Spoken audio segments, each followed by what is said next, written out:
बच्चों, स्वागत है आपका हमारे YouTube चैनल पे। मैं हूँ गायत्री और आज जो चैप्टर हम कवर करने वाले हैं वो है इंट्रोडक्शन टू अकाउंटिंग। सबसे पहले है meaning and definition of accounting. देखो, अकाउंटिंग क्या है? एक सिस्टमैटिक प्रोसेस है जिसमें हम क्या करते हैं, आइडेंटिफाई करते हैं, मेजर करते हैं, रिकॉर्ड करते हैं, क्लासिफाई, समराइज एंड एनालाइज करते हैं। देन उसके बाद उसको इंटरप्रिटेट करके कम्युनिकेट करते हैं। किसको करते हैं? Financial information of a business. अब ये फाइनेंशियल इंफॉर्मेशन हम रिकॉर्ड कर क्यों रहे हैं, क्यों कम्युनिकेट कर रहे हैं? ताकि जो हमारे यूजर्स हैं उनको हमारी बिजनेस की जो इंफॉर्मेशन है वो प्रॉपर एक फॉर्मेट में मिल सके। ठीक है। American Institute of Certified Public Accountants definition दी हुई है, accounting is the art of recording, classifying and summarizing in a significant manner and in terms of money, transaction and events which are in part at least of financial character and interpreting the result therefore।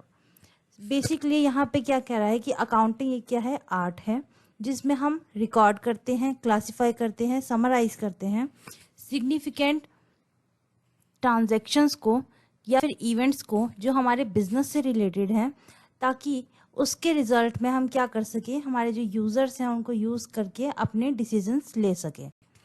Next है हमारे पास characteristics of accounting. तो सबसे पहले है हमारे पास identification of financial transaction. सबसे पहले हमें क्या करना है, आइडेंटिफाई करना है कि हमारी जो ट्रांजैक्शन है वो फाइनेंशियल है या नहीं है। Only transaction that can be measured in terms of money and affect the business are selected. जो भी ट्रांजैक्शन हमारी मॉनेटरी टर्म में है, यानी कुछ पैसों का लेन देन हुआ है, साथ ही साथ जो हमारी बिजनेस से रिलेटेड है, सिर्फ उसी को हम क्या करेंगे, रिकॉर्ड करेंगे। Example, buying machinery. मान लीजिए हमने अपने बिजनेस कंडक्ट करने के लिए कोई मशीनरी बाई करी है, तो हम वहाँ पैसों में भी बात हुई है। मान लीजिए 10 लाख की एक मशीनरी आई है, तो यहाँ पे पैसों में बात हुई है, साथ ही साथ बिजनेस की ट्रांजैक्शन है, क्योंकि हमने मशीनरी किसके लिए खरीदी है, हमारे बिजनेस के लिए। नाउ पर्सनल इवेंट्स जो हैं वो इग्नोर किए जाते हैं। Example, managers resigning. यहाँ पे अगर मैनेजर रिजाइन कर देता है तो ऐसे में हम क्या कर देते हैं, इसको इग्नोर कर देते हैं। क्यों इग्नोर कर देते हैं? एक तो इस चीज़ को हम मॉनेटरी टर्म में डिफाइन नहीं कर सकते, मॉनेटरी टर्म में हम मेजर नहीं कर सकते, साथ ही साथ ये हमारे बिजनेस से रिलेटेड तो है पर लेकिन यहाँ पे मॉनेटरी टर्म में नहीं है। तो दोनों चीज़ फुलफिल होनी चाहिए, एक तो मॉनेटरी टर्म में होनी चाहिए ट्रांजैक्शन, साथ ही साथ हमारे बिजनेस से रिलेटेड भी होनी चाहिए। नेक्स्ट है हमारे पास मेजरिंग द आइडेंटिफाइड ट्रांजेक्शन्स। अब जो हमने आइडेंटिफाई करी है ट्रांजेक्शन, उसको हम क्या करते हैं, मेजर करते हैं, यानी क्वांटिफाई करते हैं ट्रांजेक्शन को। किसमें? मॉनेटरी यूनिट में। यानी कि हम अगर पैसे खर्च रहे हैं तो ये हम 10 लाख, 20 लाख, 10,000, 20,000 इस तरीके से खरीदेंगे, ठीक है, सामान को। तो यहाँ पे रुपीज़ में और डॉलर्स में जनरली बात की जाती है। तो अगर हम बात करें इंडियन रुपी की या फिर इंडियन बिजनेस की, तो यहाँ पे इंडियन रुपीज़ में कैलकुलेट करते हैं, और अगर फॉरेन अकाउंटिंग की बात करें तो वहाँ पे डॉलर्स में कैलकुलेट करते हैं।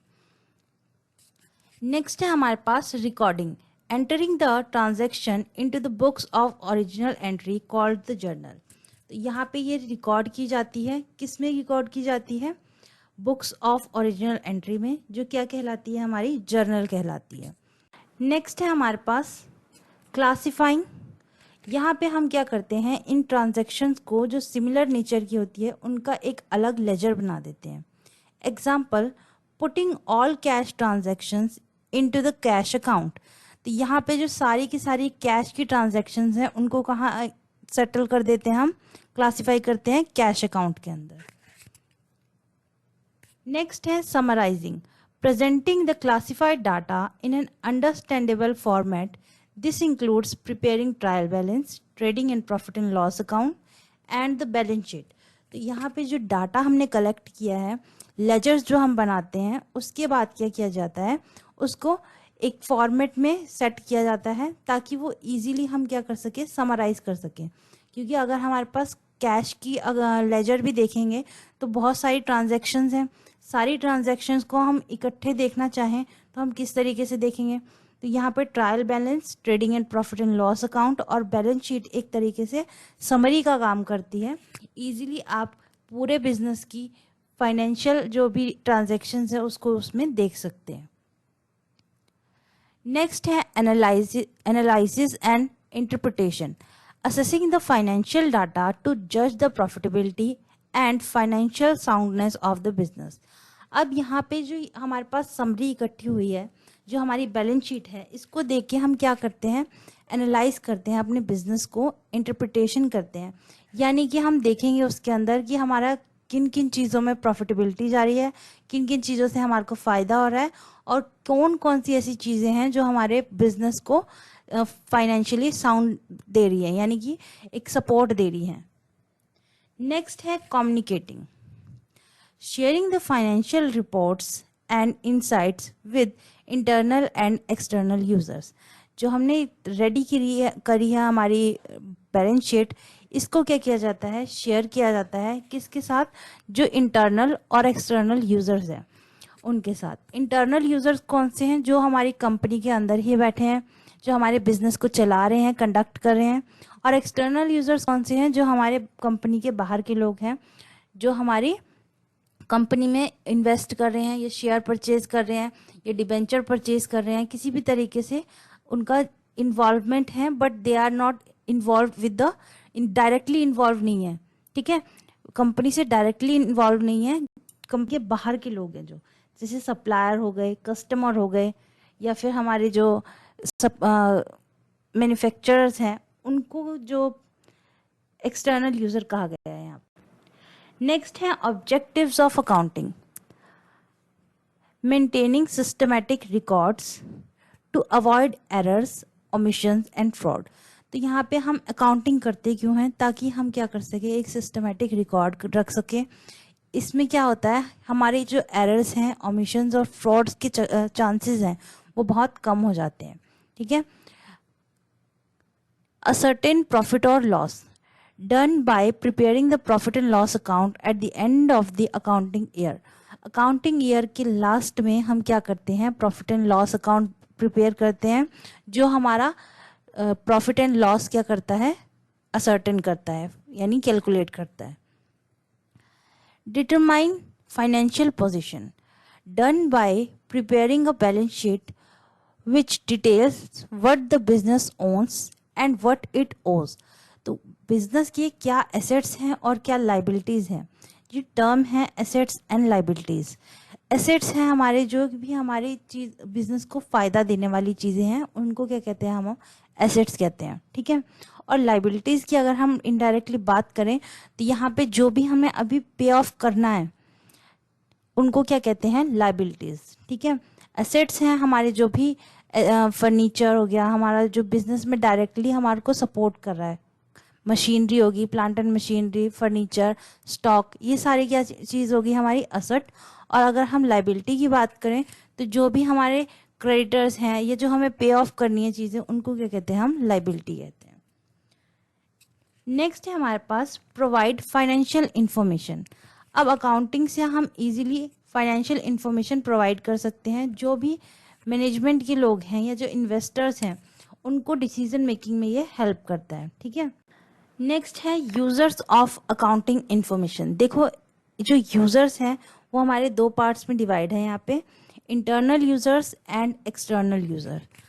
इंटरनल यूजर की अगर हम बात करें तो ये कंपनी के अंदर के लोग हैं, जो मैनेजमेंट हैं, जो ओनर्स हैं एंड एम्प्लॉयज़ हैं, ये क्या हो गए हमारे इंटरनल यूजर, जो कंपनी के लोग हैं एक्चुअल में। अब ये क्या करते हैं, प्लानिंग करते हैं, कंट्रोल करते हैं, इवेल्युएट करते हैं परफॉर्मेंस को, एंड आस्क फॉर बोनसेस और सैलरी हाइक। तो यहाँ पे ये लोग क्या करते हैं, इस इंफॉर्मेशन को यूज़ करते हैं। और अगर हम एक्सटर्नल यूजर्स की बात करें तो एक्सटर्नल यूजर्स हो गए हमारे इन्वेस्टर्स, बैंक लेंडर्स, या फिर हमारे जो क्रेडिटर्स हैं, टैक्स अथॉरिटीज़ एंड गवर्नमेंट। ये क्या हो गए एक्सटर्नल यूज़र। ये क्या करते हैं, हमारी क्रेडिट वर्दीनेस देखते हैं। क्रेडिट वर्दीनेस जो एक टर्म है, ये बहुत इंपॉर्टेंट टर्म है। ये बताती है कि अगर आप किसी तरीके का लोन पैसा उठाते हैं तो क्या आप उसको वापस करने की क्षमता रखते हैं या नहीं रखते। ठीक है, आपने पास्ट में जो भी लोन लिए हैं या किसी भी तरीके का क्रेडिट लिया है तो आपने उसको पे ऑफ किया है प्रॉपर टाइम पे या नहीं, वो क्या होता है आपकी क्रेडिट वर्दीनेस। तो इन्वेस्टर्स आपकी क्रेडिट वर्दीनेस देख के अपने पैसों को इन्वेस्ट करते हैं। Then calculate taxes, taxes calculate करने के लिए ये यूज़ किया जाता है। एंड इंश्योर कंप्लायंस, यहाँ पे ये सारी चीज़ें किस तरीके से यूज़ की जाती हैं एक्सटर्नल यूजर्स के थ्रू, ये हमने देखा। नेक्स्ट है advantages of accounting. Provide systematic business data over time. देखो हर साल अकाउंटिंग की जाती है, साथ ही साथ हर साल के एंड में प्रॉफिट एंड लॉस बनाया जाता है, बैलेंस शीट बनाई जाती है। तो ये एक तरीके का क्या हो गया, हर साल का डाटा सिस्टमेटिकली हमारे पास प्रिपेयर हो रखा होता है कंपनीज के पास। नेक्स्ट है replaces human memory. You don't have to memorise thousand of transactions. अब एक ह्यूमन के लिए इतनी सारी ट्रांजेक्शन्स याद करके रखना पॉसिबल नहीं है कि मैंने उसको पैसा देना है, उसको पैसा लेना है। ये सारी चीज़ें आप इकट्ठे एक सिंगल पर्सन याद नहीं रख सकता। अगर आपके एक आधे क्रेडिटर हैं तो चलो चल भी जाएगा, पर लेकिन अगर आप देखें बिजनेस कंडक्ट कर रहे हैं लार्ज लेवल पे है तो आपके क्रेडिटर्स भी काफ़ी होते हैं और आपके डेटर्स भी काफ़ी होते हैं। तो उन सब का एक सिस्टमेटिक रिकॉर्ड रखना ये एक तरीके से अकाउंटिंग का हमारा एडवांटेज हो गया। ठीक है, ह्यूमन को अपनी मेमोरी यूज़ करने की ज़रूरत नहीं पड़ती, सारा कंप्यूटर बेस्ड वर्क होता है। Then serves as reliable legal evidence in a court of law. अगर हम कोर्ट में किसी भी तरीके के केस में फंस गए हैं या किसी ने आपको स्यू कर दिया है, केस कर दिया है कि इसने मेरा ये नहीं दिया, ये नहीं किया, तो आप वो रिलायबल डाटा जो है वो दिखा सकते हैं। क्योंकि देखो एंट्रीज क्या होती हैं, एंट्रीज होती हैं एविडेंस के बेस पे। जब आपके पास इनवॉइसेस आते हैं उसी के बेस पर आप क्या करते हैं, एंट्रीज करते हैं। जब आपके पास बिल बन के आता है, मान लीजिए आपने किसी चीज़ का परचेज किया बिजनेस में, ठीक है, बल्क में कोई चीज़ खरीदी आगे बेचने के लिए, तो जब आप परचेज करेंगे तो वहाँ से आपके पास बिल आया होगा, उस बिल को आप फाइलिंग करते हैं, साथ ही साथ आप उस बिल को रिकॉर्ड करते हैं कंप्यूटर में। ठीक, अब जब आपको वो यहाँ पे कोर्ट में लेके जाएगा तो आप क्या करेंगे, उस पर्टिकुलर ईयर का ट्रांजैक्शन निकालते हुए उसकी फाइल में से वो बिल निकालते हुए वो एक तरीके का एविडेंस की तरह वर्क करता है। फिर नेक्स्ट है facilitates settlement of tax liabilities. तो टैक्स लाइबिलिटीज को भी यहाँ पे आप इजीली सेटल कर पाते हैं क्योंकि आपके पास सॉर्ट डाटा होता है, तो यहाँ पे आप पे कर सकते हैं। नेक्स्ट है हमारे पास limitations of accounting. Qualitative elements are ignored. It ignores things that cannot be measured in money like employee skill, brand reputation और मैनेजमेंट ऑनेस्टी। देखो हम यहाँ पे सिर्फ क्वांटिटेटिव चीज़ों को, ट्रांजैक्शंस को, इवेंट्स को नोट करते हैं, पर लेकिन अगर हम देखें तो क्वालिटेटिव एलिमेंट जो हैं वो यहाँ पे इग्नोर किए जा रहे हैं जो कि हमारे बिजनेस के लिए एक्चुअली इम्पॉर्टेंट है। अगर हम बात करें किसी एम्प्लॉय की स्किल की तो वो भी एक तरीके से हमारे बिजनेस का क्या हो गया, एसेट हो गया कि वो इतना अच्छे तरीके से किसी चीज़ को मैनेज कर ले रहा है, या फिर एम्प्लॉय क्या कर रहा है एकदम से किसी चीज़ को हैंडल कर पा रहा है, बट लेकिन उसकी जो स्किल है उसको हम नोट नहीं कर पाते। क्यों? क्योंकि वो मॉनेटरी टर्म में नहीं है। यहाँ पे ये चीज़ें क्वालिटेटिव एलिमेंट को इग्नोर करती हैं और ये क्या हो गई इसकी, इसलिए लिमिटेशन हो गई। और साथ ही साथ ब्रांड रेपुटेशन को भी इग्नोर करती है। जबकि अगर आपका ब्रांड बहुत ज़्यादा बड़ा है तो आप क्या कर सकते हैं, ज़्यादा से ज़्यादा चीज़ें बेच सकते हैं, अच्छे प्राइस पे बेच सकते हैं। मैनेजमेंट की ऑनेस्टी को इग्नोर करती है। ये सारी चीज़ें कहीं ना कहीं एक्यूमुलेट करके आपके बिजनेस को अच्छी तरीके से रन करने में हेल्प करती हैं, पर लेकिन आप इनको क्या करते हैं, इग्नोर करते हैं। क्यों इग्नोर करते हैं? क्योंकि ये क्वालिटेटिव हैं और क्वान्टिटेटिव नहीं है। हम इन्हें मॉनेटरी उस टर्म में मेजर नहीं कर सकते। नेक्स्ट है based on estimates. Some figures like depreciation और bad debt provisions are calculated on estimates rather than exact fact. देखो यहाँ पे डेप्रिसिएशन एक टर्म है। डेप्रिसिएशन क्या है? जो हमारा असेट है, मान लीजिए आपने एक कोई मशीनरी खरीदी उसको 1 साल हो गया, 2 साल हो गया, उसके बाद उसकी वैल्यू क्या होने लगती है, थोड़ी बहुत घटने लगती है, क्योंकि हम उसको यूज़ कर रहे हैं। मशीन क्या होने लगती है, थोड़ी बहुत ख़राब होने लगती है, उसका यूज़ हो चुका है, तो वहाँ उसको हम एक अपने एस्टिमेट से डेप्रिसिएशन लगाते हैं। कोई पर्टिकुलर हम ऐसे मशीन कितनी यूज़ हुई है इस चीज़ को देख के नहीं लगाते हैं, हम 10% से लगा सकते हैं, हम 15% से लगा सकते हैं, 12% से। तो यहाँ पे ये हमारी अपनी खुद का वो होता है डेप्रिसिएशन का परसेंटेज जो हम चूज़ करते हैं। तो यहाँ पे जो फिगर्स हैं वो एस्टिमेटेड फिगर रहती हैं, एक्चुअल फिगर नहीं रहती।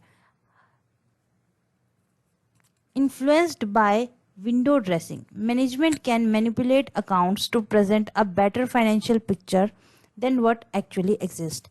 विंडो ड्रेसिंग जो टर्म है ये किसकी चीज़ के लिए जानी जाती है कि हाँ, आपका जो बिजनेस एक्चुअल में चल रहा है आप उससे बढ़ा चढ़ा करके उसको रिप्रेजेंट कर देते हैं लोगों के सामने, पब्लिक के सामने, ताकि ज़्यादा से ज़्यादा इन्वेस्टर क्या हो, आपकी तरफ अट्रैक्ट हों और आपकी कंपनी में पैसे लगाएं। बल्कि आपका बिजनेस उतना अच्छा भी नहीं होता या उतना फाइनेंशियल उसकी पिक्चर अच्छी नहीं होती, बैक स्टोरी कुछ और होती है। ठीक है, नेक्स्ट है इग्नोर्स प्राइस लेवल चेंजेस।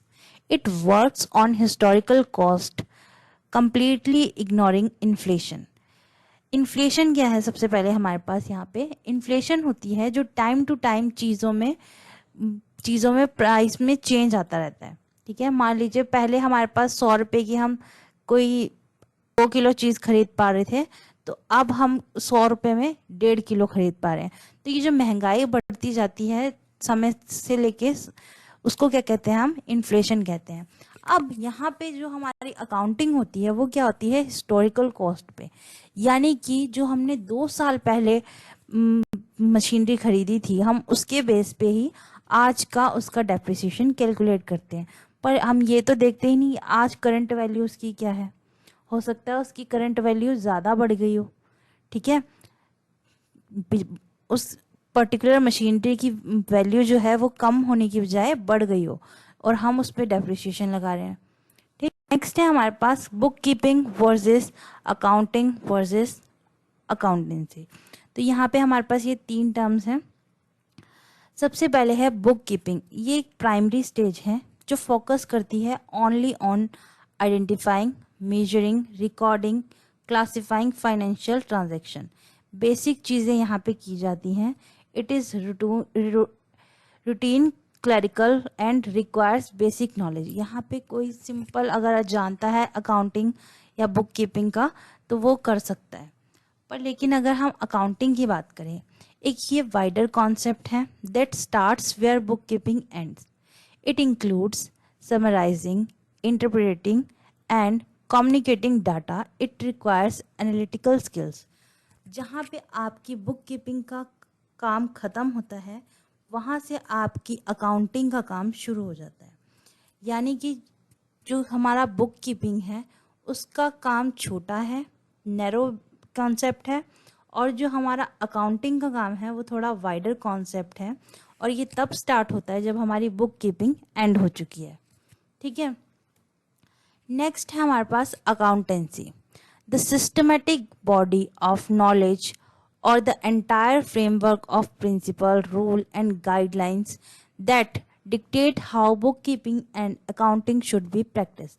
तो यहाँ पे अकाउंटेंसी क्या है, ये वो रूल्स, रेगुलेशन, प्रिंसिपल, गाइडलाइंस हैं जिनके अंडर बुक कीपिंग और अकाउंटिंग का प्रोसेस किया जाता है या प्रैक्टिस की जाती है।